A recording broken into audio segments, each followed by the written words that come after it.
Shalom, damai sejahtera Kristus kiranya melimpah dalam hati dan pikiran kita sebagai umat-umat Tuhan yang terus berjuang maju di dalam Tuhan. Salam jumpa bersama saya, Pendeta Yunus Rindengan dari Semarang dalam program Bible Study Smart People. Syukur kepada Tuhan yang memberikan kesempatan ini bagi saya dan bagi kita semua untuk kita belajar apa yang dinyatakan dalam firman Tuhan melalui Alkitab yang kita miliki untuk menjadi tuntunan bagi hidup kita menjalani hidup sebagai umat-umat Tuhan. Sebelum kita lanjut dalam materi Bible Study hari ini, saya mengajak mari kita mendasarinya dengan doa. Kita berdoa. Syukur kepada Tuhan yang besar, Tuhan yang ajaib, Tuhan yang luar biasa, Tuhan yang memberikan kami waktu dan kesempatan untuk menjalani hari-hari kami bersama dengan Tuhan hingga saat ini.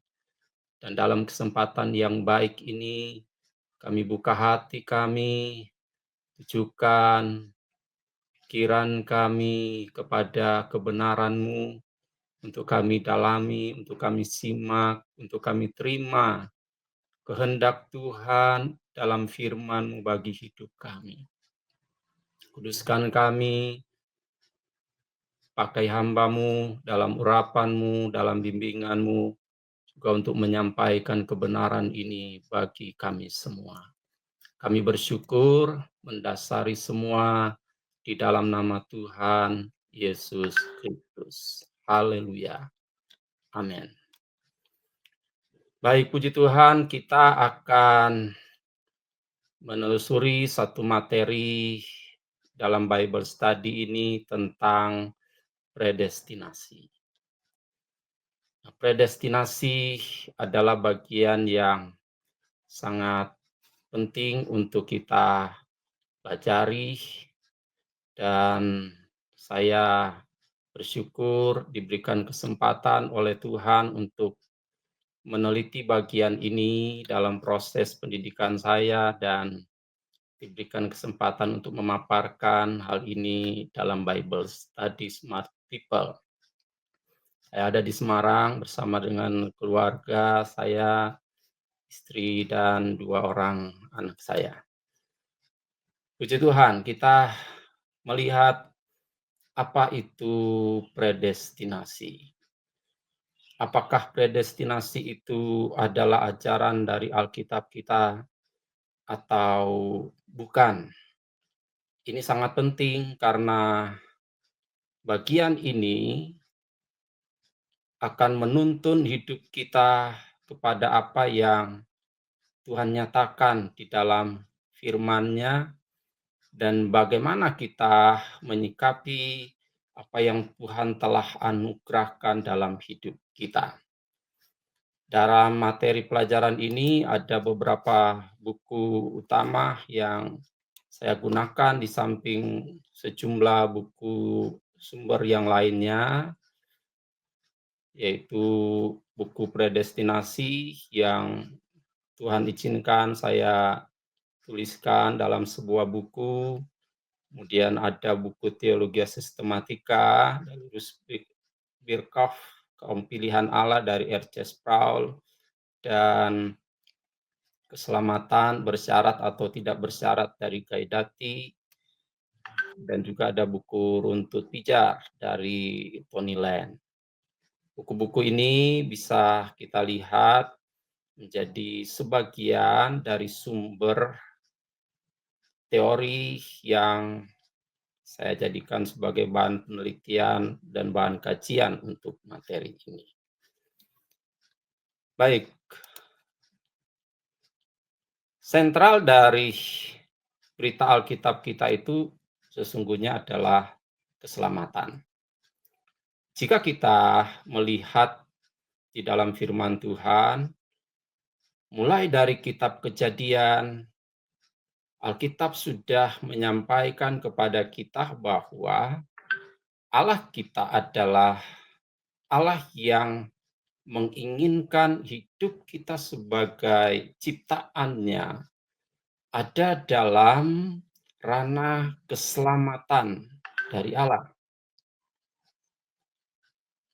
Sungguh pun demikian, Alkitab memberitahu kita juga bahwa sejak dalam pasal 3 kitab Kejadian telah terjadi masalah di dalam keselamatan yang Tuhan anugerahkan kepada manusia yang diciptakan menurut gambar dan rupa Allah. Kemudian Tuhan berikan tempat yang begitu indah bagi mereka di taman di Eden. Mereka menikmati semua yang baik dari Tuhan di sana. Tetapi kemudian masalah itu datang. Masalah yang mengubah keadaan yang Tuhan inginkan dalam hidup ciptaannya yang istimewa ini.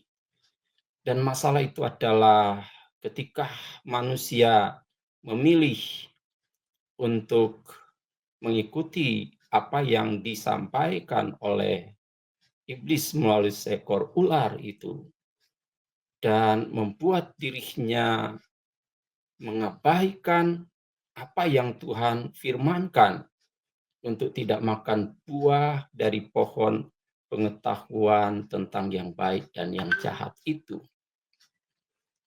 Saat itulah manusia ada dalam masalah yang sangat fundamental berhubungan dengan keselamatannya. Dosa sudah hadir dan dosa bukanlah tujuan Tuhan dalam karya anugerah keselamatan bagi ciptaannya ini. Dan dengan keberadaan dosa itu, manusia harus berhadapan dengan apa yang bertolak belakang dengan anugerah keselamatan, yaitu penghukuman. Penghukuman dari Tuhan kepada manusia berupa mereka menanggung akibat dari pelanggaran, bahwa kata Tuhan, kalau kamu makan buah itu kamu akan mati. Dan mereka berada pada zona itu ketika mereka sudah melanggar apa yang Tuhan tetapkan. Tetapi Alkitab juga memberitahu kita sejak manusia berdosa bahwa Allah sudah memprakarsai untuk tetap membawa manusia itu memiliki kesempatan untuk kembali ke ranah keselamatan itu. Ketika firman Tuhan katakan bahwa keturunan perempuan itu nanti akan meremukkan kepala si ular. Itu adalah rancangan Tuhan untuk kembali memberikan kesempatan kepada manusia supaya mereka berada lagi dalam ranah keselamatan itu. Nah, dalam kaitan itulah predestinasi itu muncul. Predestinasi itu menjadi bagian dari pengajaran atau doktrin Alkitabiah. Dan kita tahu bahwa pusat atau sentral dari semua berita Alkitab kita itu adalah keselamatan. Bagaimana Allah memprakarsai keselamatan dan bagaimana manusia harus menanggapi keselamatan yang Tuhan sudah karyakan. Baik sejak awal maupun ketika manusia itu sudah jatuh ke dalam dosa. Bagian ini saya akan jelaskan tentu tidak seluruhnya karena ini adalah pembahasan yang sebenarnya sangat luas. kita akan melihatnya hanya bagian-bagian utama untuk mendapatkan inti dari predestinasi itu. Saya mengawali lagi dengan Ibrani pasal 2 ayat 1 dan 2. Firman Tuhan menyatakan begini, karena itu harus lebih teliti kita memperhatikan apa yang telah kita dengar, supaya kita jangan hanyut di bawah arus. Ini adalah hal yang mendasari untuk penyelidikan doktrin predestinasi itu. Karena sekali lagi doktrin predestinasi berkaitan dengan keselamatan, karya Tuhan untuk menyelamatkan kita dari dosa. Kita ada di dalam bagian dari karya Tuhan tentang keselamatan itu. Dan Tuhan berikan panduan bagi kita melalui firman-Nya, firman yang kita baca, firman yang kita dengar, supaya kata firman Tuhan kita tidak hanyut di bawah arus. Ayat ini menunjukkan kepada kita bahwa ada satu peran penting dari hidup kita untuk menanggapi karya keselamatan yang Tuhan anugerahkan. Dan ada satu bahaya bila kita tidak berperan aktif. Peran kita sekali lagi dalam ayat ini adalah kamu harus lebih teliti. Kita harus lebih teliti, kata firman Tuhan, untuk memperhatikan apa yang kita dengar. Dan bahayanya kalau tidak teliti itu adalah seseorang bisa hanyut dibawa oleh arus. Seseorang bisa tidak stay pada berita yang Tuhan berikan tentang keselamatan. Kita sesungguhnya bisa melihat di ayat yang kedua dalam Ibrani pasal 2 itu. Nah, dengan demikian tujuan pelajaran ini adalah yang pertama, kita perlu mengenali istilah dan eksistensi dari predestinasi itu dalam Alkitab. Jadi kita melihat istilahnya, kemudian kita melihat keberadaan predestinasi itu dalam Alkitab. Karena Alkitab adalah firman yang menjadi pelita bagi kita untuk kita melangkah, untuk kita tetap berada di dalam anugerah Allah, untuk kita bisa melakukan bagian kita. Jadi kita perlu memastikan bahwa predestinasi itu adalah ajaran Alkitab, atau predestinasi betul-betul ada dalam Alkitab atau tidak. Karena kalau kita temukan bahwa memang ada dalam Alkitab, berarti kita tidak bisa menghindarkan diri dari pelajaran ini. Yang kedua, melalui kajian materi ini diharapkan bahwa kita mendapatkan wawasan yang lebih tentang predestinasi itu. Sebab jika seseorang tidak mengenali, memiliki wawasan tentang sesuatu, maka hal itu bisa dimanfaatkan atau bisa menjadi celah untuk orang tidak memperhatikannya, mengabaikannya, atau bahkan itu menjadi sarana untuk hidup seseorang tidak sesuai dengan apa yang dikatakan di dalam firman.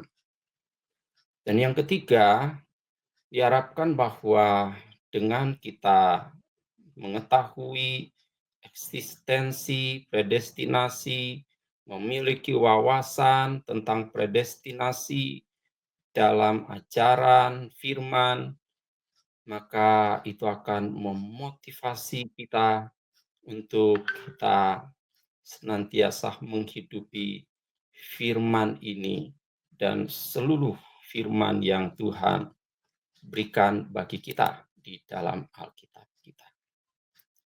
Jadi, mengapa kita harus belajar predestinasi? Yang pertama itu adalah predestinasi, nanti kita lihat itu ternyata memang ada dalam Alkitab.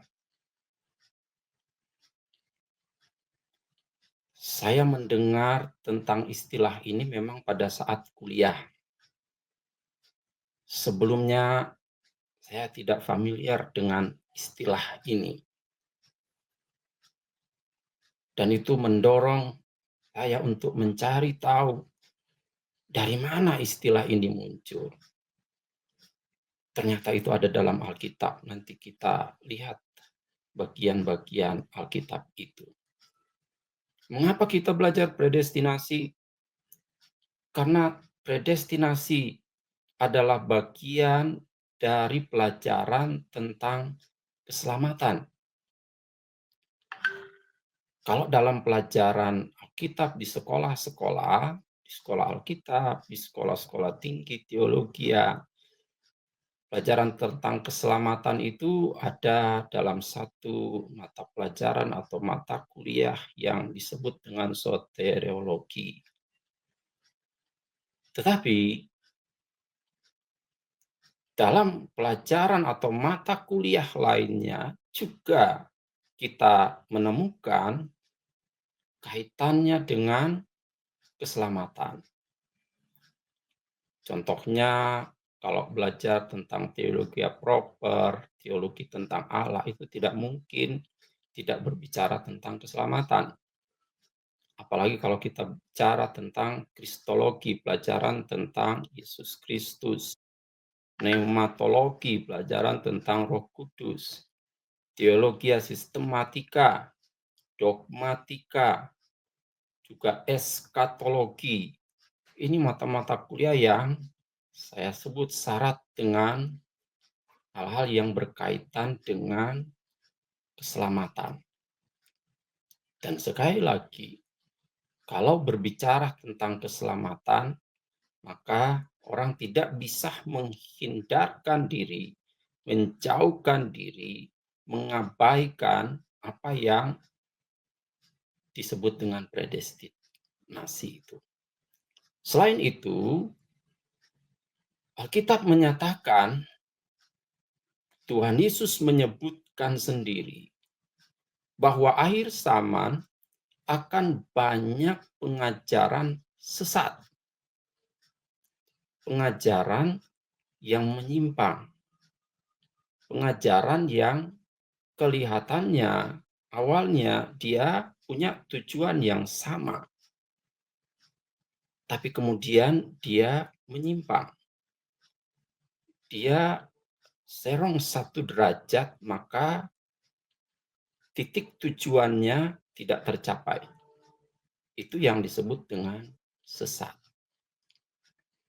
Akhir zaman dalam Matius pasal 24 ayat 3, Tuhan Yesus ingatkan pada murid-murid dan kepada kita gereja Tuhan akhir zaman bahwa akan banyak, sekali lagi banyak, pengajaran sesat.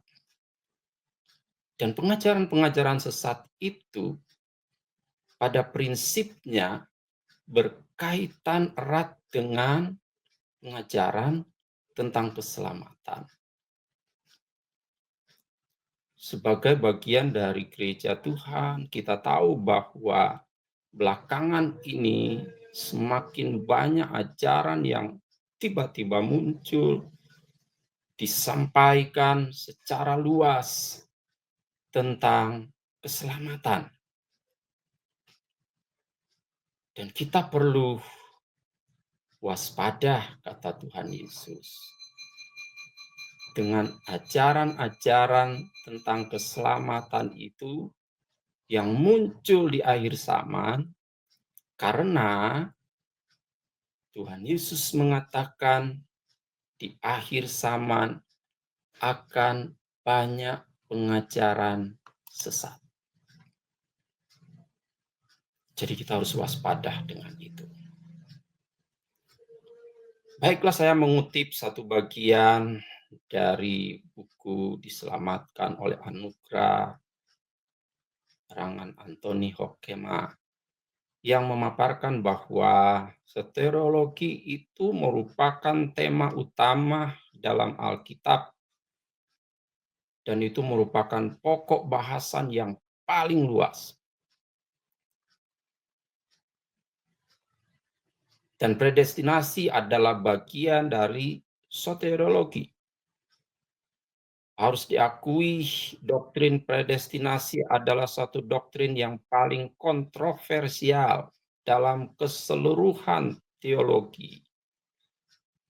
Fakta bahwa doktrin ini sulit dan kabur dan bahkan ganjil tidak berarti bahwa predestinasi dikategorikan sebagai suatu topik yang tidak dapat dipelajari. Studi yang intensif diperlukan untuk memperjelas makna yang sebenarnya dari ajaran ini. Diungkapkan juga oleh Anthony Hoekema bahwa dalam pembahasan teologinya, Charles Hodge memasukkan rencana keselamatan yang berkaitan dengan predestinasi dan covenant anugerah. Jadi para ahli teologi sudah melihat bahwa pengajaran atau doktrin predestinasi adalah pengajaran yang memang berada di dalam inti dari iman kita tentang keselamatan. Keselamatan yang adalah anugerah, tapi keselamatan yang adalah anugerah ini harus ditindaklanjuti, disikapi oleh setiap orang yang mau mengambil bagian dalam keselamatan itu. Jadi doktrin keselamatan adalah masalah yang cukup fundamental, sangat mendasar dalam iman kita, dan sangat penting dalam kehidupan bergereja. Hal ini oleh R.C. Sproul dituliskan sebagai bagian yang sering mengakibatkan perdebatan, bahkan perpecahan dalam dunia teologi, bahkan dalam lahirnya berbagai denominasi gereja. Dalam bukunya Kebenaran-kebenaran Dasar Iman Kristen, R.C. Sproul menuliskan, tidak banyak doktrin yang mengundang begitu banyak perdebatan, seperti halnya predestinasi. Rupa-rupanya sejak lama, sejak dulu, orang membicarakan, membahas tentang predestinasi, bahkan di kalangan para teolog Kristen. Itu sudah memiliki persepsi yang berbeda-beda. Bagaimana perbedaan-perbedaan persepsi itu nanti akan kita lihat dalam sejarahnya, dalam pelajaran ini. Tetapi kembali kita melihat bahwa doktrin ini memang adalah doktrin yang syarat diperdebatkan karena memiliki ketidaksamaan penafsiran, pemahaman tentang doktrin ini. Saya tidak akan kemudian menyebutkan tentang perbedaan itu dalam gereja-gereja sekarang. Tetapi saya ingin kita melihat bersama apa yang dinyatakan dalam Alkitab kita, membandingkannya dalam sejarah pemikiran, dalam sejarah gereja tentang doktrin ini. Hanya saja di bagian awal ini perlu kita melihat, memahami bahwa sebenarnya semua gereja memiliki semacam apa yang dinamakan dengan doktrin predestinasi. Walaupun kadang-kadang gereja itu tidak mengenali dengan benar doktrin predestinasi. Artinya bahwa keberadaan pemahaman ajaran dalam gereja itu sebenarnya tidak bisa dilepaskan dengan doktrin ini. Hanya gereja tidak berangkat dari doktrin ini untuk menjelaskan ajaran tentang keselamatan di dalam gereja tersebut. Walaupun demikian,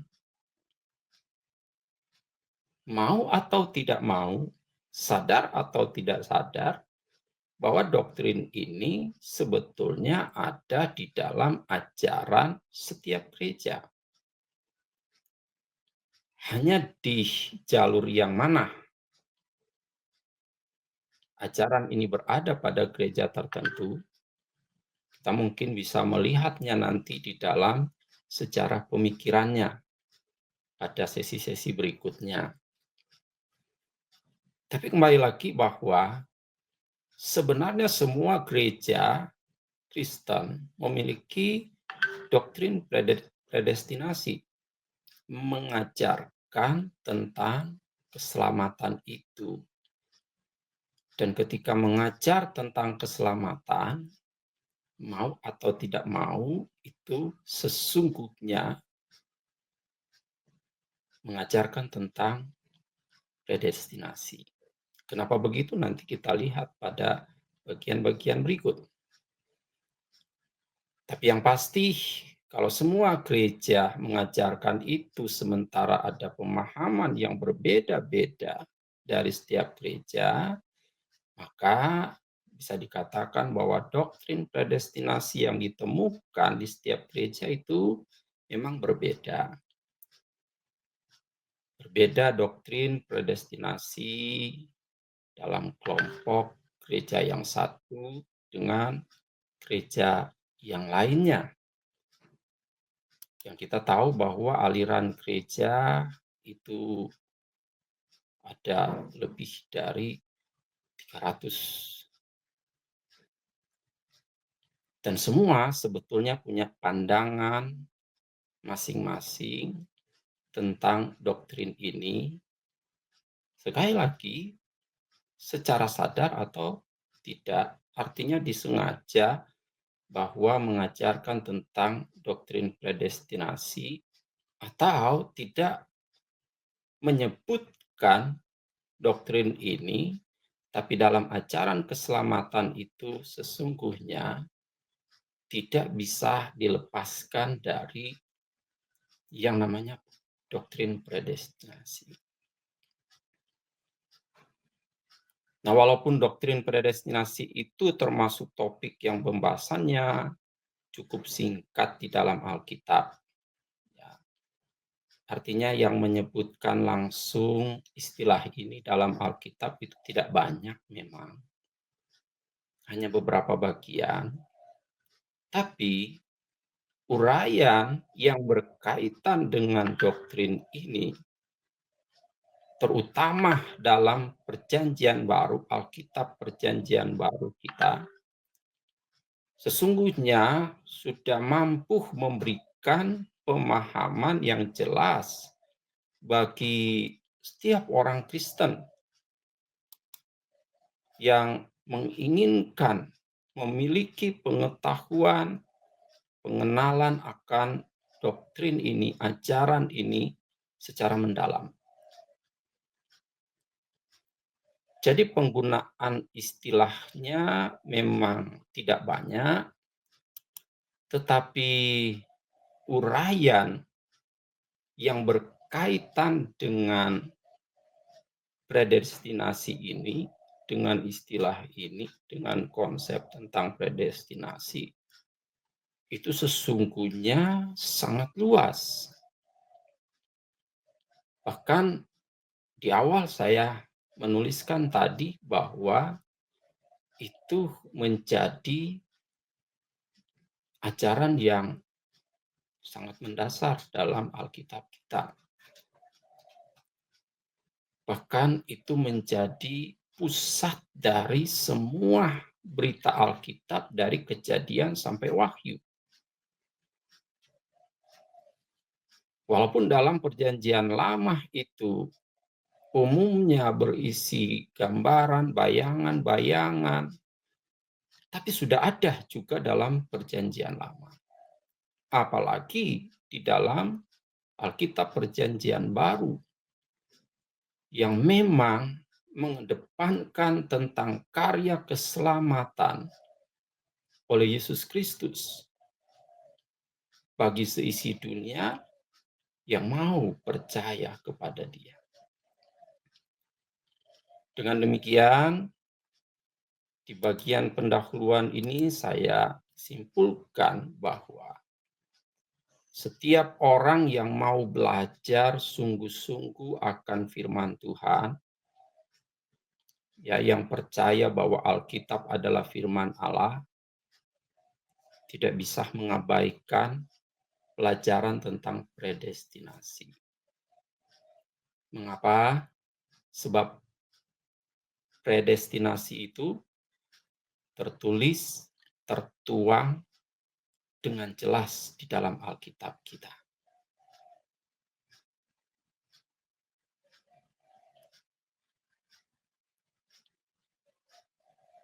Dalam satu seminar teologi, saya hadir, ada narasumber yang pernah menyampaikan di awal seminar itu,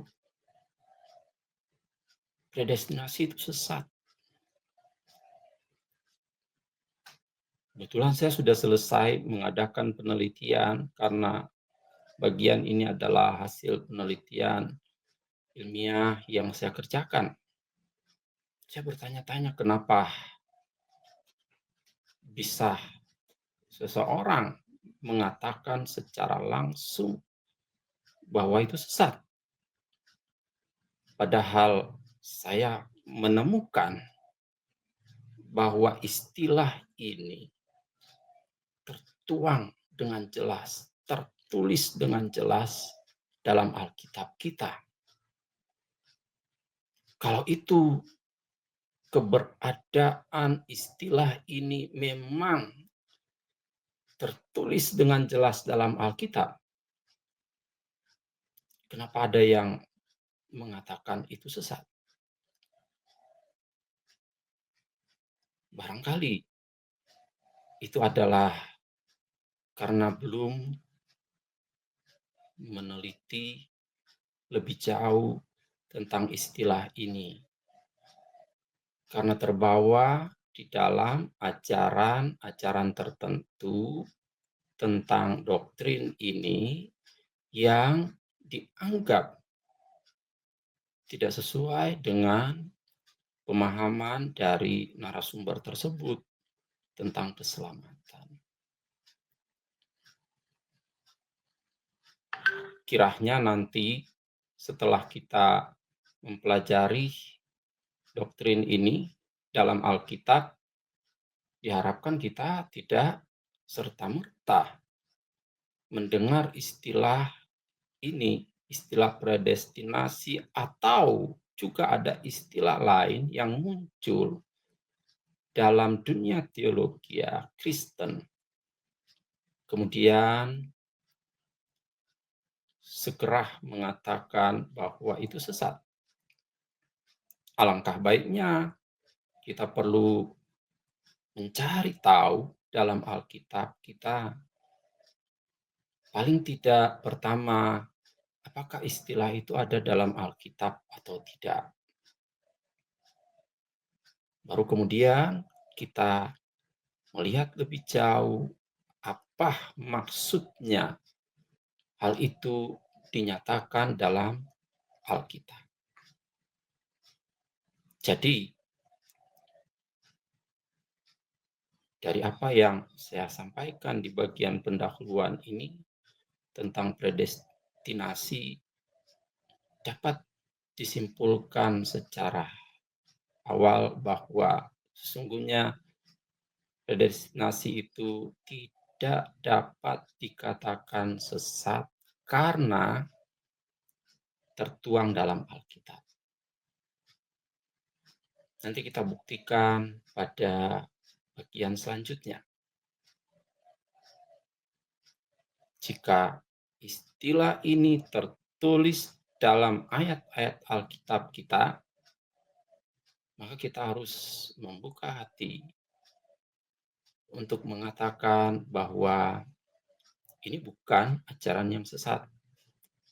Ini ajaran Alkitab.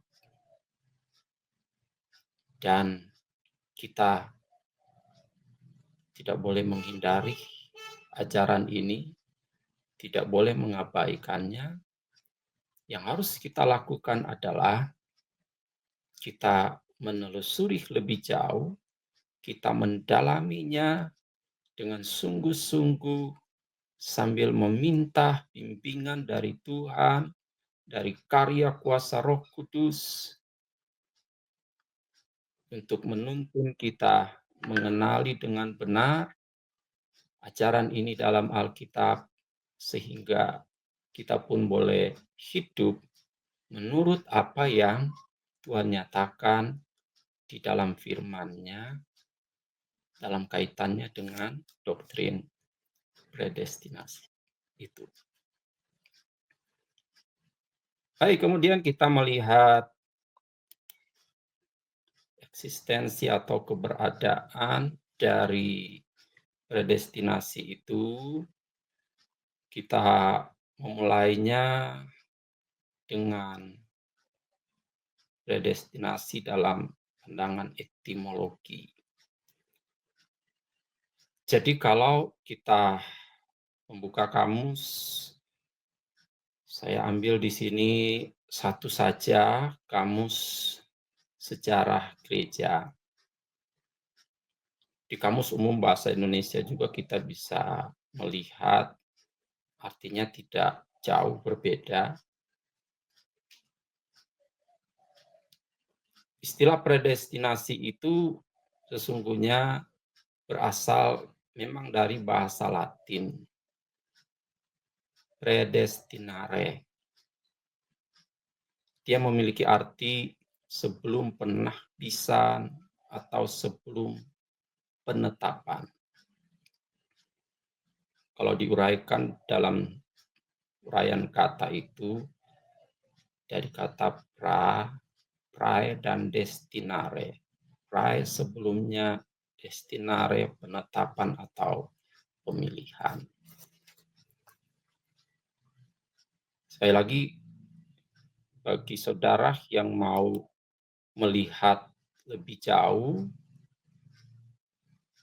tentang istilah ini dalam kamus, kita bisa melihat di beberapa kamus, tapi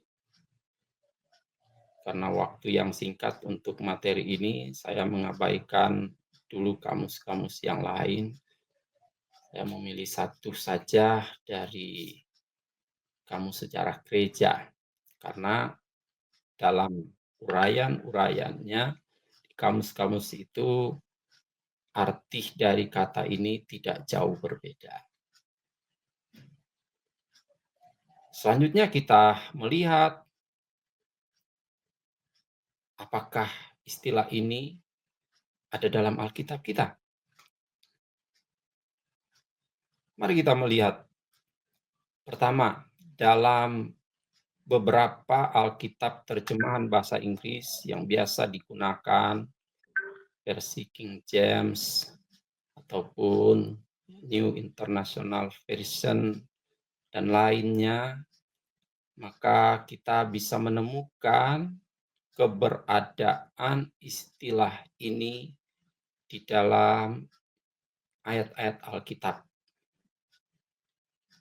Yang pertama kita bisa melihat di dalam Roma pasal 8 ayat 29. Ya, dalam King James Version, for those God foreknew he also predestinate. Ya, saya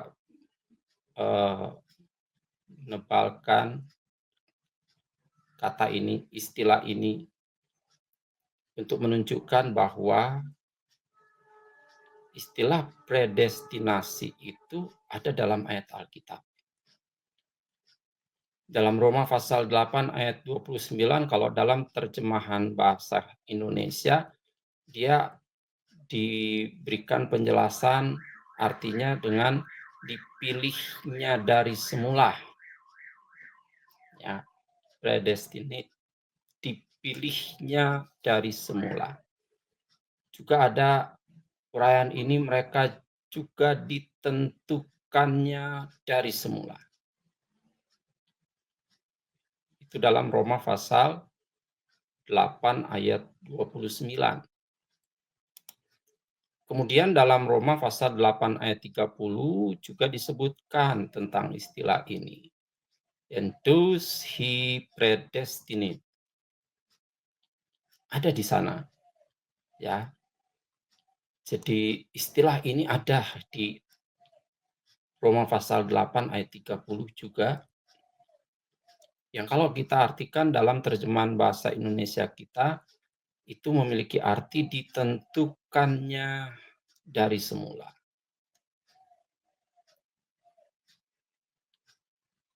Jadi Roma pasal 8 ayat 29, di sana ada predestinate. Roma pasal 8 ayat 30 juga ada predestinate. Jelas sekali bahwa istilah ini ada di dalam Alkitab kita, dalam ayat-ayat Alkitab yang kita percayai sebagai firman Allah. Begitu juga di dalam Efesus pasal 1 ayat yang kelima. Di sana dituliskan, he predestinate us to adopted as his sons, dan seterusnya. Ya, saya hanya ingin menekankan tentang keberadaan istilah ini dalam ayat-ayat Alkitab kita. Predestinasi ada tertulis dengan jelas juga dalam Efesus pasal 1 ayat 5 itu. Kalau dalam Alkitab terjemahan bahasa Indonesia yang biasa kita gunakan, dalam Efesus 1 ayat 5 itu, predestinasi diberikan arti menentukan kita dari semula. Ya, jadi kita lihat seperti di dalam kamus, predestinasi, praedestinare, dari kata Latin itu, jadi ditahbiskan, ditetapkan dari semula, dari sebelumnya, dari awalnya. Ada di dalam Alkitab kita. dalam Alkitab terjemahan bahasa Indonesia memang kita membacanya menentukan kita dari semula untuk Efesus 1 ayat 5. Dalam King James Version itu ditulis dengan predestinate, atau di dalam terjemahan bahasa Latin predestinare. Kita kemudian mengenalnya di Indonesia kan dengan predestinasi. Masih ada ayat lain yang kita bisa lihat bahwa istilah ini tertuang di dalam Alkitab kita. Di dalam Efesus 1 ayat yang ke-11. In him we were also chosen, having been predestinate. Ya. Kembali lagi kita temukan bahwa kata ini, istilah ini memang ada di dalam Alkitab. Yang memang kalau dalam terjemahan Alkitab bahasa Indonesia dituliskan, aku katakan di dalam Kristus, karena di dalam Dialah kami mendapat bagian yang dijanjikan, kami yang dari semula ditentukan untuk menerima bagian itu sesuai dengan maksud Allah yang di dalam segala sesuatu bekerja menurut keputusan kehendak-Nya. Jadi predestinate dalam ayat ini diterjemahkan dalam Alkitab kita bahasa Indonesia dengan arti yang dari semula ditentukan. Atau kalau dibalik kalimat ini ditentukan dari semula. Praedestinare. Predestinasi. Efesus pasal yang ke-1 ayat 11 menuliskan dengan jelas tentang hal itu. Oleh karenanya, kembali lagi di awal materi ini kita melihat sepenuhnya bahwa kata predestinasi, predestinate, itu memang ada dalam Alkitab. Kalau itu ada dalam Alkitab, maka kita harus membuka hati untuk kita mau melihat dengan benar apa artinya, apa maksudnya.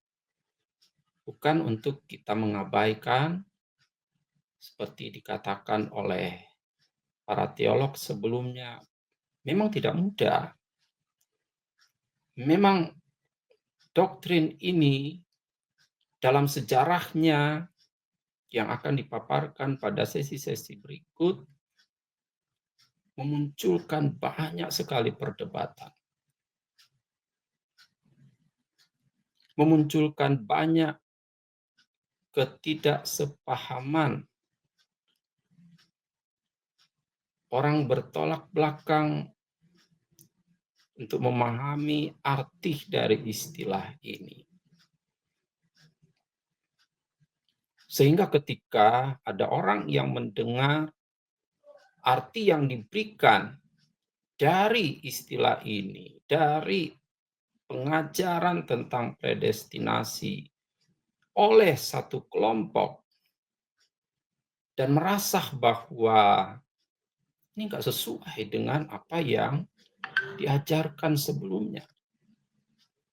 Atau bisa jadi yang saya temukan dalam pengalaman waktu menyusun bagian ini kepada teman-teman seangkatan kuliah yang memang tidak mendalami, tidak meneliti bagian ini, mereka meneliti bagian yang lain. Ketika kamar kami bertukar pikiran ataupun di kelas perkuliahan, itu sering saya melihat terjadi perbedaan pandangan yang kerap kali perbedaan ini sangat tajam.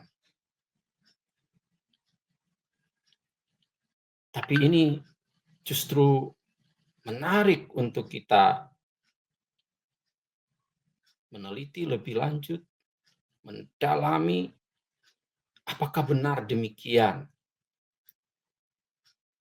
Dan ini yang dalam penelitian saya temukan bahwa sesungguhnya istilah ini ada dalam Alkitab. Kalau ada yang memandang bahwa itu sesat, bisa jadi bahwa itu karena konsep yang diterima, yang didengar tentang doktrin ini tidak sesuai dengan yang dipahami sebelumnya atau yang sekarang dia sudah pahami tentang konsep keselamatan dari Tuhan. Tapi mari kita buka hati lagi untuk kita melihat lebih jauh. Kalau itu ada dalam Alkitab, saya pastikan seharusnya tidak ada yang salah dengan istilah ini. Saya ulangi lagi, tidak ada yang salah dengan istilah ini. Kalau kemudian ada yang menganggapnya salah, itu bisa jadi bahwa yang selama ini didengar adalah paham tentang predestinasi ini yang berbeda dengan paham tentang konsep keselamatan Alkitabiah yang selama ini sudah diterima oleh seseorang. Mungkin pertanyaannya adalah, kalau begitu, apakah saya yang baru dengar istilah itu, yang sebelumnya mendengar bahwa itu sesat dari orang-orang yang lain, apakah saya sekarang harus membuka diri untuk mengatakan, oh itu tidak sesat, oh konsep itu benar? Saya tidak mengatakan demikian. Yang saya katakan adalah bahwa itu ada dalam Alkitab, maka kita perlu mendalaminya, kita perlu bertanya mungkin kepada senior kita, kepada pemimpin kita yang tahu, yang sekali lagi tahu, yang paling tidak sudah membaca tentang doktrin ini dari berbagai pandangan. Ya. Karena sekali lagi ada perbedaan pandangan. Pandangan A, B, dan C. Nanti kita lihat paling tidak dikelompokkan pada 3 pandangan itu. Kalau kita selama ini ada di pandangan A, kita mendengar pandangan yang di C, tentu kita tidak paham. Tapi kita harus tahu bahwa menurut pandangan kita yang di jalur A ini seperti apa? Harus tahu, bukan harus menghindarinya.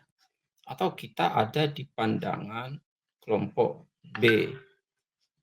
Kita mendengar pandangan kelompok A dan kelompok C itu bertentangan dengan apa yang kita pahami. Apakah kita akan katakan bahwa benar predestinasi itu sesat? Saya sarankan untuk kita tidak mengatakan begitu.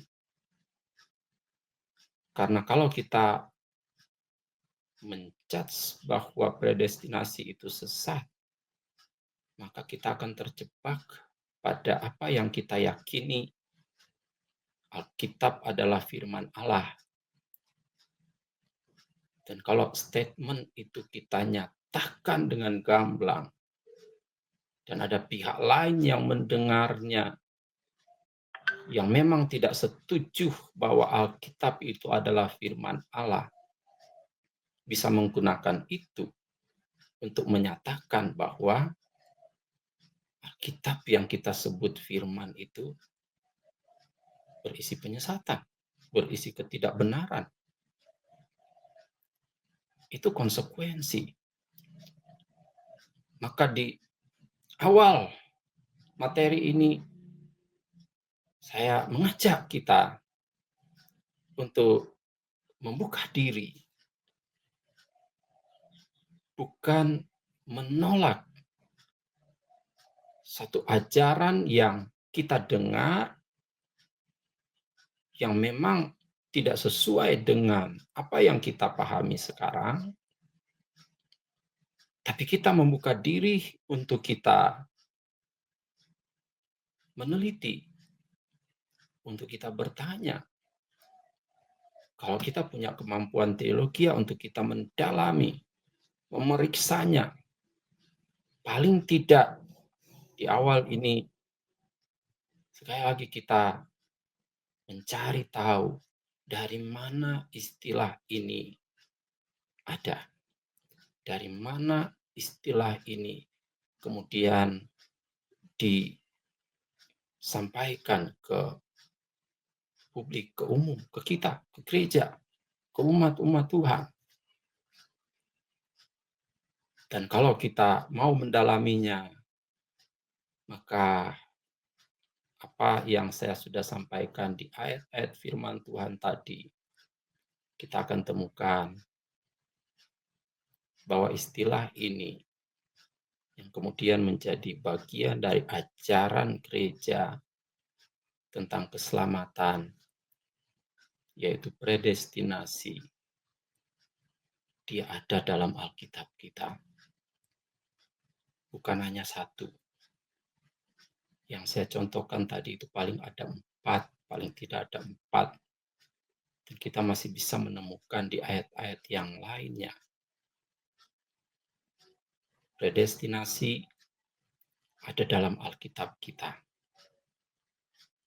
Kalau begitu, yang harus kita lakukan adalah kita mencari tahu konsep yang benar, pemahaman yang benar tentang ajaran predestinasi itu menurut Alkitab seperti apa. Dan yang benar yang kita temukan itulah yang akan memandu kita dalam perjalanan hidup kita sebagai umat Tuhan sampai pada akhirnya. Sehingga keselamatan yang menjadi pokok pembicaraan di dalam Alkitab kita itu tidak menjadi sia-sia, tetapi menjadi bagian yang nyata dalam hidup kita sebagai umat-umat Tuhan yang telah dipanggil mengenal Dia dan terus melangkah, berjalan hingga akhirnya kita sampai pada tujuan Tuhan. Kita diselamatkan oleh anugerah Allah dan oleh bagian yang Tuhan percayakan kita lakukan, peran yang harus kita kerjakan untuk membawa kita sampai pada langkah terakhir. Tuhan memberkati kita di sesi ini, kiranya kita mendapatkan pengertian yang cukup untuk mendasari kita dalam bagian-bagian selanjutnya dalam pelajaran ini. Kita mengakhiri sesi ini untuk kita semakin kuat di dalam Tuhan melalui doa kita. Mari kita berdoa.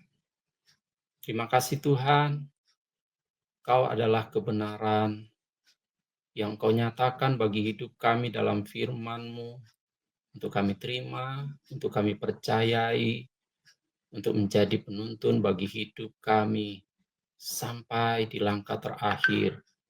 Kami menerima karya yang Tuhan sudah kerjakan untuk menyelamatkan kami. Kami sampai pada tujuan yang benar yang Kau nyatakan dalam firman-Mu bagi hidup kami. Terima kasih, berkati kami dengan apa yang kami sudah pelajari pada sesi ini, dan Tuhan bimbing kami untuk sesi-sesi yang selanjutnya. Kami bersyukur dalam nama Tuhan Yesus Kristus. Haleluya. Amin. Tuhan memberkati.